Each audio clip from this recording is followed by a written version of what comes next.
ദൈവനാമത്തിന് മഹത്വമുണ്ടായിരിക്കട്ടെ. വലിയ നോമ്പിൻ്റെ 47-ാം ദിവസമായി ഇന്ന് ലോകമെമ്പാടുമുള്ള ക്രിസ്തീയ സമൂഹം പെസഹ വ്യാഴമായി കൊണ്ടാടുന്നു. ഇന്നത്തെ ദിവസം നാം ഒരുമിച്ച് വായിക്കുന്ന വേദഭാഗം വിശുദ്ധ മത്തായി എഴുതിയ സുവിശേഷം 26-ാം അധ്യായം 17 മുതൽ 30 വരെയുള്ള വാക്യങ്ങളാണ്. Saint Matthew chapter 26 versus 17-30. യേശുവിൻ്റെ കാൽവറിയിലെ ബലിയർപ്പണത്തിനു മുൻപുള്ള നിർണായക സംഭവമാണ് യേശുക്രിസ്തു തൻ്റെ ശിഷ്യരുമൊത്ത് പെസഹ ഭക്ഷണം കഴിക്കുന്നത്. ഒരു യഹൂദനെ സംബന്ധിച്ച് പെസഹ ഏറെ പ്രാധാന്യമർഹിക്കുന്ന ഒരു ഉത്സവമാണ്. കാരണം മുഴുവൻ യഹൂദ ജനതയുടെയും ഭൂതകാല ചരിത്രം ഇതിൽ സമാഹരിക്കുന്നു. ഇവിടെ 3 ചിന്തകൾ നിങ്ങളുമായി പങ്കുവയ്ക്കുവാൻ ആഗ്രഹിക്കുന്നു. ഒന്നാമതായി, പെസഹ വിമോചനത്തിൻ്റെ ഉത്സവം. Passover, the festival of liberation. Israel ജനതയ്ക്ക് മോശയുടെ നേതൃത്വത്തിൽ ലഭ്യമായ വിമോചനം രാഷ്ട്രീയമായിട്ടുള്ളതാണെങ്കിലും യേശുവിലൂടെ ഒരു ജനതയ്ക്കല്ല, സമസ്ത ജനതയ്ക്കും വാഗ്ദത്തം ചെയ്തത് പാപത്തിൻ്റെ അടിമത്തത്തിൽ നിന്നുള്ള വിമോചനമാണ്. ഈ വിമോചനത്തെ ക്രിസ്തു ഒരു പുതിയ ഉടമ്പടിയായി വിശേഷിപ്പിച്ചിരിക്കുന്നു. ക്രിസ്തുവിലുള്ള പുതിയ ജീവിതത്തിൻ്റെ തുടക്കവും രക്ഷയുടെ പുതിയ വഴിയുമാണ് പെസഹായുടെ പുതിയ ഉടമ്പടി. 2, പെസഹ ഒരു നുറുക്കപ്പെടലാണ്. Passover, an act of breaking.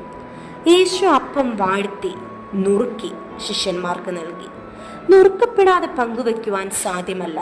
നുറുക്കപ്പെട്ട് നൽകുന്നതിലൂടെ ഒരിക്കലും നശിപ്പാൻ കഴിയാത്ത ജീവനെയും ദൈവീക രക്ഷയുടെ സന്തോഷത്തെയുമാണ് ക്രിസ്തു പകർന്നു നൽകിയത്.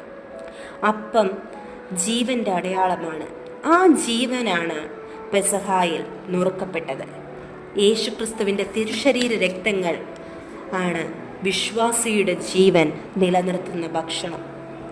3, പെസഹ പ്രത്യാശയുടെ ആഘോഷവും ദൈവരാജ്യ വിരുന്നിൻ്റെ മുൻകുറിയുമാണ്.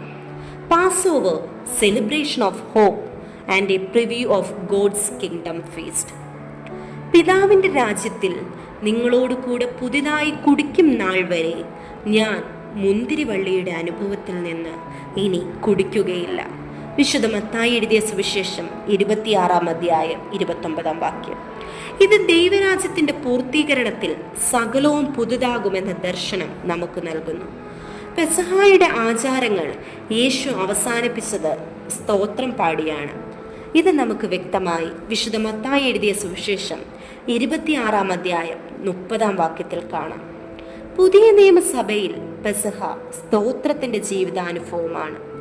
ദൈവത്തിൽ നിന്ന് ക്ഷമ ലഭിച്ചും പരസ്പരം ക്ഷമിച്ചും നിർമ്മലമായ സ്നേഹത്തിലും പങ്കുവെക്കലിലും ആചരിക്കുന്ന പെസഹ സമർത്ഥമായ ജീവന്റെ ആഘോഷവും സന്തോഷവുമാണ്. ഇന്നിവിടെ പറഞ്ഞത് 3 ചിന്തകളാണ്. 1, പെസഹ വിമോചനത്തിൻ്റെ ഉത്സവം. Passover, the festival of liberation. 2, Pesaha ഒരു നുറുക്കപ്പെടലാണ്. Passover, an act of breaking.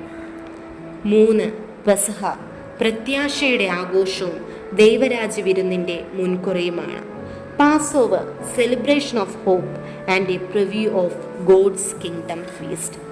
പെസഹായിലൂടെ യേശുക്രിസ്തു കാട്ടിത്തന്ന സ്നേഹത്തിലും പ്രത്യാശയിലും ത്യാഗത്തിലും ജീവിക്കുവാൻ തുടർന്നും ദൈവം നമ്മെ സഹായിക്കട്ടെ എന്ന് പ്രാർത്ഥിച്ചുകൊണ്ട് നിർത്തുന്നു.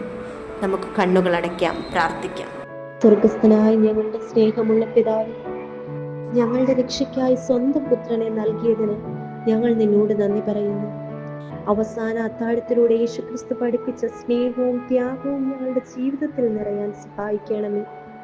ഞങ്ങൾ പലപ്പോഴും നിന്നെ വഞ്ചിച്ചിട്ടുണ്ടെങ്കിലും നിന്റെ കരുണ ഞങ്ങളെ കൈവിടാത്തതിനായി നന്ദിയോട് സ്തോത്രം ചെയ്യുന്നു. അപ്പ, ഞങ്ങളുടെ ഹൃദയങ്ങളെ അവിടുന്ന് ശുദ്ധീകരിക്കണമേ. ഞങ്ങളുടെ ജീവിതം നിനക്കായി ഒടിക്കപ്പെടുന്ന അപ്പമാകണമേ എന്ന് അപേക്ഷിക്കുന്നു. എല്ലാം യേശുക്രിസ്തുവിന്റെ നാമത്തിൽ തന്നെ.